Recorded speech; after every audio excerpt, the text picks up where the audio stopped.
সেবার নাটোরেই শেষ আলাপ হয়েছিল আমাদের।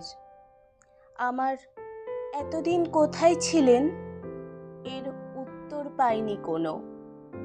এক বিহ্বলতার দৃষ্টি দেখেছিলাম শুধু, হাজার বছরের গভীর স্তব্ধতা দেখেছিলাম ক্লান্ত কবি চোখে।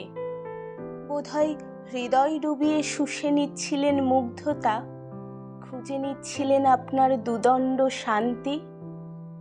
তখনও বুঝিনি, বিশ্বাস করুন, আমি বুঝে উঠতে পারিনি আমার এই সাধারণ রূপ যুগ যুগান্তরের প্রেমিকা সত্তা হবে। ওরা তো জানলই না কবি, আমার এই পিঠ ছড়ানো চুল যা তুমি বিদিশার নিশা বলেছ, তাতে কোনোদিন সুগন্ধির সুবাস ছড়াতে পারিনি।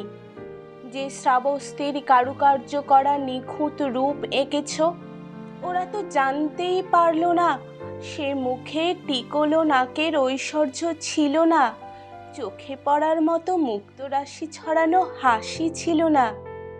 আর ওই যে তুমি পাখির নীড়ের মতো চোখ বলে গেছো, ওরা কি জানে কবি সে চোখে অশ্রু মেশানো সস্তার কাজল লেপ্টে ছিল?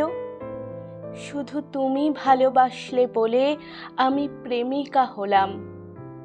সেই কতদিন আগে তোমার মৃত্যু শুনেছি, কিন্তু আমি যে এখনো হাজার বছর বনলতা সেন হয়ে বেঁচে থাকব।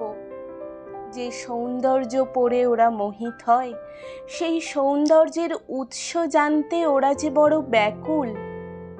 তুমি ওদের বলে গেলে না কেন কবি, আমি মানবী নই, বধূ নই, বারাঙ্গনাও নই, প্রেমিকা।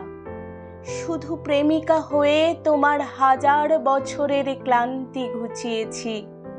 তোমার হাজার বছরের দগ্ধ হৃদয়ে পোড়া প্রেমে আমার জন্ম, আমার মৃত্যু নেই। প্রেম যে মরে না।